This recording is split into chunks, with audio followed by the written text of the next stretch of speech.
நீதி மட்டுமே நிலையானது. இன்னைக்கு இருக்கக்கூடிய அரசியல் சூழல்ல இப்ப திராவிட முன்னேற்ற கழகம் பிஜேபியின் பக்கம் வந்து போறது மாதிரி பல தகவல்கள் வருது. டிஎம்கேவனுடைய அதிகாரப்பூர்வமான முகநூல்ல கூட ஒரு 2 நாளைக்கு முன்னாடி ஒரு பதிவு போட்டிருந்தாங்க. கலைஞரை மதித்தது யாரு? அப்ப மோடி தான் வந்து கலைஞரை வந்து அதிகமா மதிச்சிருக்கிறாரு.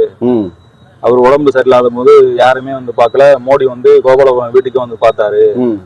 அப்ப இந்த மாதிரியான செய்திகள் அது சார்ந்து டிஎம்கே காரங்கள்ட்ட பேசும்பொழுது ஒரு மட்டம் தட்டி அது பாஜகவுக்கு சப்போர்ட் பண்ற மாதிரி பேசுறாங்க.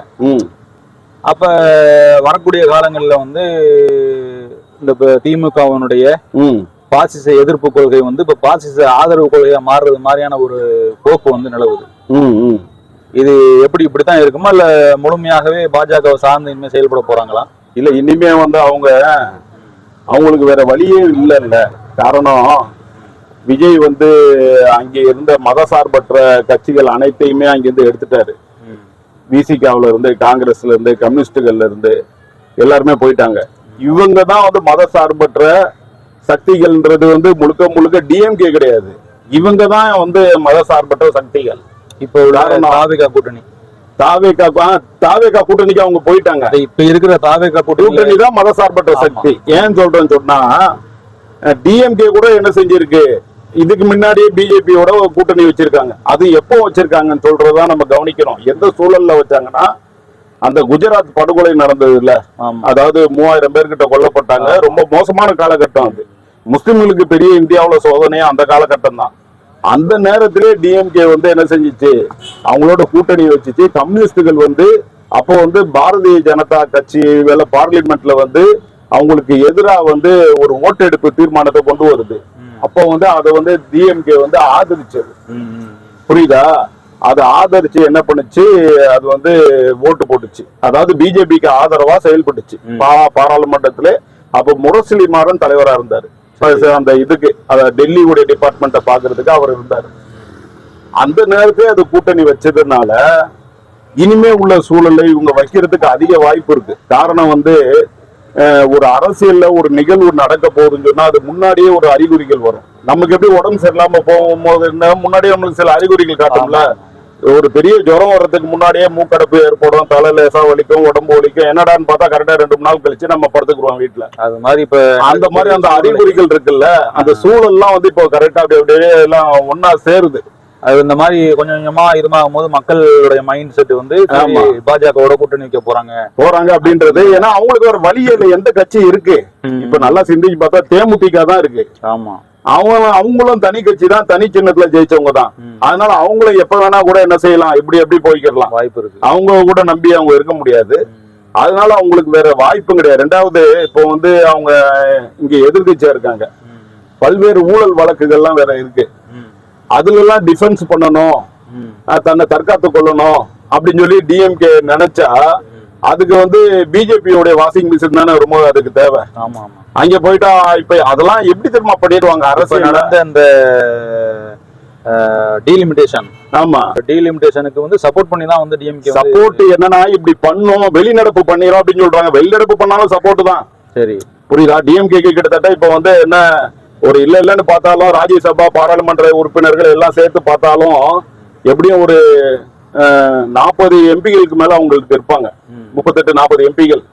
இப்ப இந்த எம்பிகள் எல்லாம் வந்து ஒரு வெளிநடப்பு பண்ணிட்டாலே அது அவங்களுக்கு சாதகமா போயிடும். அதை செஞ்சிருவாங்கன்றதான் எல்லாருமே கணிக்கிறாங்க. காரணம், இது எங்க இருந்து ஆரம்பிக்குதுன்னு சொன்னா, இந்த சட்டசபையிலே டீலிமிட்டேஷனுக்குன்னு ஒரு எம்பிகள் கூட்டத்தை கூட்டணும். தமிழ்நாடு வந்துதான் இது ஒரு எதிர்ப்பு சூழலை உருவாக்குறது. விஜய் என்ன பண்ணாரு, ஒரு இதை உருவாக்குனாரு, ஒரு லாபியை உருவாக்குறாரு. அது எதுக்கு உருவாக்குறாருன்னா, அவருடைய அரசியல் என்னன்னா, டிஎம்கேக்கு ஒரு செக் வைக்கணும். இப்ப இந்த கூட்டத்துல டிஎம்கே கலந்துக்கிட்டு சொன்னா அது வந்து அதை எதிர்க்க போகுதுன்றது அறிவிப்பு, அது ஒரு முன்னறிவிப்பு ஆயிரும். சரி, தொகுதி மறுவரை இதை வந்து எதிர்க்க போகுதுன்றது ஒரு இதாயிரும். ஆனா வந்து இதுலயே வந்து டிஎம்கே என்ன செஞ்சிருச்சு, கலந்துக்காம அது வெளிநடப்பு பண்ணுச்சு. யார் கலந்துக்கிட்டாங்கன்னு சொன்னா, திருமாவளவனுடைய கட்சி 2 எம்பி அவங்க கலந்துக்கிட்டாங்க. விசிகா ஒரு 2 எம்பி, முஸ்லீம் லீக் ஒரு எம்பி, காங்கிரஸ் எம்பிங்க, காங்கிரஸ் உடைய ராஜ்யசபா எம்பிங்க இவங்க தான் கலந்துக்கிட்டாங்க. ஆமா. ஒரு 18-20 பேருக்குள்ள கலந்துருப்பாங்கன்னு வச்சுக்கோங்களேன்.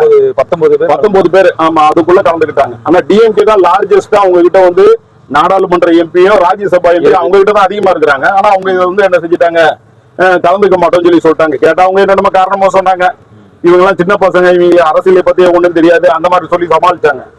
இதுல என்னன்னா இது வந்து அங்க டீ பார்ட்டி நடந்துச்சு டெல்லியில வந்து இந்த பாராளுமன்றம் இப்ப முடிஞ்சு அவர் வந்து ஜனாதிபதி வந்து என்ன செய்வாரு, துணை ஜனாதிபதி வந்து ஒரு இது டீ பார்ட்டியை தருவாரு. ஆமா. அதை வந்து காலங்காலமாகவே பல சொத்த காரணங்களுக்கு டிஎம்கே வந்து என்ன செஞ்சிருக்கு, வெளியே அதை கலந்துக்க மாட்டோம்னு சொல்லி இருக்கு. இதுக்கு முன்ன உள்ள காலகட்டங்கள் கனிமொழியம்மா போயிட்டு அதுல கலந்துக்கிட்டாங்க. ஆமா, கனிமொழி தான் பிஜேபி உடைய, அதாவது சாரி டிஎம்கே உடைய டெல்லியுடைய முகம் அந்த மாதிரி தான். அந்த மாதிரி இருக்கிற ஒரு முடிவுகள் எழுதுதான் முக்கியத்துவம் பெறும். கனிமொழி போய் என்ன செஞ்சாங்க, அவங்க போய் கலந்துக்கிட்டாங்க, அதுல பங்கு பெற்றாங்க. இது வந்து மிகப்பெரிய சர்ச்சையாச்சு. இது மட்டும் இல்லாம இப்ப சமீப காலமாக அந்த முகநூல், இப்ப நீங்க சொன்னாப்ல அந்த முகநூல் பதிவுகள்லாம் இருக்குல்ல, அதெல்லாம் வந்து எப்படி வருதுன்னு சொன்னா டிஎம்கேயும் பிஜேபியும் கூடுனா என்ன தப்பு அப்படின்னு சொல்லிட்டு, துரோகி காங்கிரஸ் இவ்வளவு காலம் நம்ம கிட்ட இருந்துட்டு துரோகம் மட்டும் போயிட்டு அவன் செஞ்ச துரோகத்துக்கு இவங்க எவ்வளவு பரவாயில்ல, இவங்களோட இருந்தாலும் நம்மளுக்கு பிரயோஜனம் இருக்கும், பிரயோஜனம் இல்லாத கட்சியை நம்ம சொந்த நம்மையே வீணா போகணும் அப்படின்ற மாதிரி ஒரு இதெல்லாம் வந்து என்ன செஞ்சு அது ஒரு கிரியேட் பண்ணுவாங்க. ஆரம்பத்துல அது வரதுக்கு முன்னாடியே அந்த தொண்டர்களை அதை வந்து நியாயப்படுத்துற மாதிரி ஒரு பதிவுகள்லாம் என்ன செய்யும், அது தலைமையே சொல்லி போடுறது, அவங்களுடைய ஐடில அவங்களே சொல்லி அவங்களே போடுறத விஷயம் அப்படி பரப்புவாங்க. அந்த விஷயத்தை கொஞ்சம் கொஞ்சமா பரப்புவாங்க. ஏன் கருணாநிதி வந்து எவ்வளவு பெரிய அரசியல்வாதி, அவரே வந்து என்ன சொன்னாரு, பத்திரிகையாளர்கள் வந்து கேள்வி கேட்கிறாங்க, என்னங்க பிஜேபி வந்து பெரிய பாசிச இதாச்சு, மதவெறி கட்சி ஆச்சு, அது இது என்ன, அப்போ வந்து இந்த மதவெறி சம்பவங்களும் நடந்து இருந்தது. இந்தியா முழுவதுமே வந்து இந்த மதவெறி சம்பவங்கள் பிஜேபியால நடத்தப்பட்டது, நிறைய படுகொலைகள் நடத்தப்பட்ட காலகட்டம் வேற. அப்ப இவர்கிட்ட கேள்வி கேட்கும் போது அவர் என்ன சொன்னாரா, நாங்க இருக்கிற இடத்துல மதவெறி இருக்காது அப்படின்ட்டாரு. இப்படி சொன்னார்ல, இவரு போய் கூட்டணி வச்ச பிறகுதான் அந்த குஜராத்ல அந்த ரயில் எரிப்பு சம்பவம், கலவரம் எல்லாமே நடந்தது. அப்போ வந்து செய்தியாளர்கள் கேட்கிறாங்க யாரு, கலைஞர்கிட்ட கேட்கும் போது அவர் என்ன சொல்றாருன்னு கேட்டா, அது வந்து வேறு மாநிலம், அந்த மாநில விவகாரத்தை நான் பேசுறதுக்கு நான் இல்ல, அதை அவர் பாத்துக்குவாரு. அதுக்கப்புறம் காலகட்டங்களில் மோடி வந்து ரொம்ப சிறப்பா குஜராத்தை வந்து ஆட்சி செய்யறாரு. இப்படி எல்லாம் வந்து அவர் வந்து ஜால்ரா அடிக்கக்கூடிய விஷயமா வந்து அவர் வந்து அப்படியே சொல்லிக்கிட்டு வந்தாரு. அந்த மாதிரி விஷயங்களை இப்பவே கிரியேட் பண்றாங்களோ. இதுல வந்து சிறுபான்மை மக்கள் இன்னைக்கு அதிகமா டிஎம்கே தான் இன்னைக்கு வரைக்கும் சப்போர்ட் பண்றாங்க. விஜய்க்கு பண்றதெல்லாம் யாருன்னு பாத்தீங்கன்னா அந்த வயசு பசங்க, அந்த இஸ்லாமிய சமூகத்துல இருக்கக்கூடிய இளம் பெண்கள், இப்படின்னு ஒரு அதிகபட்சம் கூட ஒரு 30% கூட தேராது. ஆனா பெரும்பான்மையான 40% மேல உள்ள ஆண்கள்ல இருந்து எல்லாருமே டிஎம்கே சப்போர்ட்டர்கள் தான். இப்போ கூட இவங்க வந்து இந்த ஓட்டு சதவீதத்தை கனெக்ட் பண்ணி பார்த்தா அது பல்வேறு கால்குலேஷன் போடுவாங்கல்ல, அந்த இதுல பார்க்கும் பொழுது வந்து அந்த அந்த அவங்களுக்கு உள்ள இது வந்து பிஜேபியோட கூட்டணி போனாதான் நம்ம குறைஞ்சபட்சம் ஒரு 4-5% ஓட்டாவது அங்கிருந்து வரும், மற்ற அந்த இந்துத்துவ ஓட்டுகள் வரும், இதன் மூலமாக நம்ம தக்க வச்சு கொள்ள முடியும்னு சொல்லி அவங்க ஒரு கால்குலேஷன் போடுவாங்க. ஆனா இதுல கவனிக்க வேண்டிய ஒரு விஷயம் என்னன்னு சொன்னா,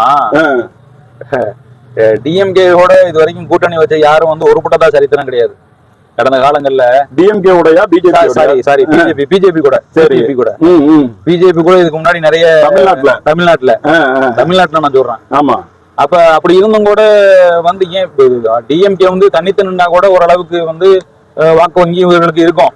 இப்ப பிஜேபி கூட உங்க டிஎம்கே கூட்டணி வச்சிருந்துச்சுன்னா பெரும்பான்மையான இஸ்லாமியர்களுடைய ஓட்டு வந்து நடுநிலையான சிந்தனைவாதிகளுடைய ஓட்டு அதெல்லாம் வந்து தாவேகாவுக்கு தான் மாறக்கூடிய ஒரு வாய்ப்பு வந்து அதிகமா முழுசா போயிடும். இப்ப மாதிரி ஒரு இருக்கும்போது அதெல்லாம் அவங்க யோசிக்க மாட்டாங்களா அப்படின்றத விட இங்க இருந்து முஸ்லிம்கள் ஓட்டுக்கு போச்சுன்னு சொன்னா இந்துத்துவ ஓட்டுகள் வந்துடும் அப்படிங்கிற ஒரு அப்படி பாக்குறாங்க. இந்த ஓட்டு ஒரு கால்குலேஷன் போட்டு பாப்பாங்க, இந்த ஓட்டு டேலி ஆயிருமோ.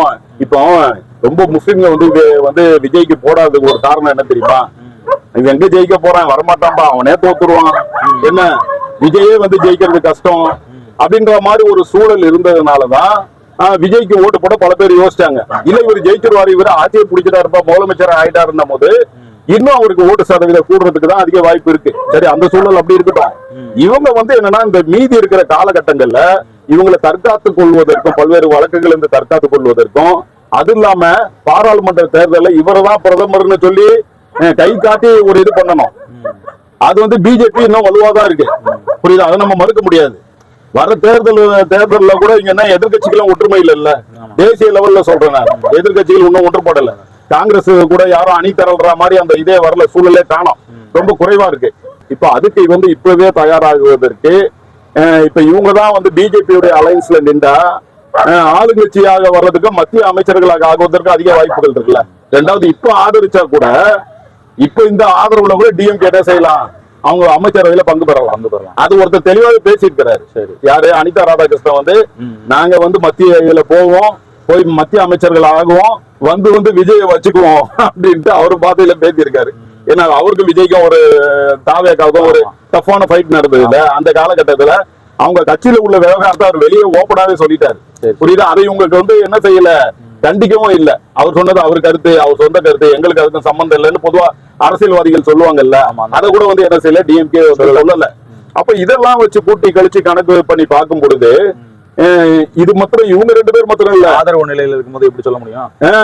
அதனால எதுவுமே சொல்ல. ரெண்டாவது இதுல பெரிய காமெடி எல்லாம் நடக்க போகுது வருங்காலத்துல. திமுக, அதிமுக, பிஜேபி, நாம் தமிழர், இது 4மே ஒன்னாதான் தேர்தல் சந்திக்கும். புரியுதா? இவங்க 2 பேரும் இப்ப ரொம்ப இணக்கமா இருக்கிறது ஒரு விஷயத்துல நம்மளுக்கு தெளிவாவே தெரியும். இவங்களுக்குள்ள தாக்கிக்கிறதே இல்ல, தெரியுதா? சீமான் வந்து நாம் தமிழர் கட்சி வந்து சீமான் தொண்டை வெடிக்க எல்லா இடத்துலயும் பேசுறாப்ல, திமுக இப்ப தாக்கி பேசுறாப்ல, எதுவுமே சாப்பிடல. அதிமுக திமுக தாக்கி பேசுறா, எல்லா நிகழ்ச்சிக்கும் ஒன்னா போறாங்க, எல்லாம் ஒன்னா போறாங்க, ஒன்னா வராங்க, 2 பேரும் மாமா மச்சமா இருக்கிறாங்க. பிஜேபி காரங்க கூட என்ன செய்யறது இல்ல, டிஎம்கே வந்து தாக்கிறது இல்ல. இவங்களுக்குள்ள ஒரு இணக்கமான சூழல் தான் இந்த 4 கட்சிக்கும் இப்பவே நிகழ்து. அதனால இவங்க 4 பேர் ஒரு அணியாதான் இனிமே நிற்பாங்கன்றது ஓரளவுக்கு தெளிவாயிடுச்சு. இனிமே வந்து அந்த அவங்க வந்து என்ன செய்வாங்க, அவங்க மத சார்பற்ற கட்சி ஆயிடுவாங்க, இவங்க மத சார்பு உள்ள கட்சி ஆயிடுவாங்க. ஆனா இதுக்கு இவங்க பல்வேறு விளக்கங்களை கொடுப்பாங்க. நாங்க வந்து எல்லாம் இல்லாம பாத்துக்குருவோம், நாங்க இருந்தா வந்து சிறுபான்மை மக்களை காப்பாற்றுவோம், அது இதுன்னு சொல்லிட்டு இவங்க வந்து அது பேச இவங்களுக்கு நான் கத்தா கொடுக்கணும் டிஎம்கேக்கு. அதனால இவங்க பாணியில வந்து நிறைய விளக்கங்கள் சொல்லிக்கிருவாங்க. அப்படி சொன்னாலும் ஒரிஜினல் மத சார்பற்ற கட்சியா வந்து ஒரு அணியா வந்து தாவேக்காவுடைய அணிதான் பார்க்கப்படும். அப்ப முஸ்லிம்கள் வந்து இங்க இருக்கிறதுக்கு வாய்ப்பு இல்லாம போயிடும். இப்பவே எதுக்கு நல்லா நீங்க கவனிக்கணும், இந்த மாமாக்கா எல்லாம் எப்படி இருக்கு தெரியுமா? மாமாக்காக்கு இப்ப இடையில வக்பு வாரிய தலைவர் பதவி தரோம் அப்படின்னு சொல்லி ஒரு பேச்சு நடந்துட்டு இருக்கு. சரி கொடுத்தா அவங்க வந்து அப்படி போறதுக்கு வாய்ப்பு இருக்கு. அதனால வந்து முஸ்லிம்கள் கட்சி கூட இங்க இருக்கிற கட்சிகள் இனிமே அங்க அணிவகுக்கிறதுக்கு அதிக வாய்ப்பு இருக்கு. ஏன்னா அவங்க வந்து அந்த சின்னத்திலே ஜெயிச்சிருந்தாலும் இடைத்தேர்தல் இன்னும் வரல. ஒருவேளை அந்த கடைசி கட்டத்துல ராஜினாமா பண்ணிட்டு இவங்க என்ன செய்யலாம், தேர்தலை சந்திக்கலாம் அப்படின்ற நிலையெல்லாம் வந்து இருக்கதான் செய்யுது. அது இன்னும் இந்த காலம் வந்து இன்னும் ஒரு 3 மாசத்துல வந்து அது வந்து என்ன செஞ்சிருவோம், அது இன்னும் தெளிவான ஒரு பிக்சர் வந்து என்ன செஞ்சிடும், மக்களுக்கு கிடைச்சிடும்.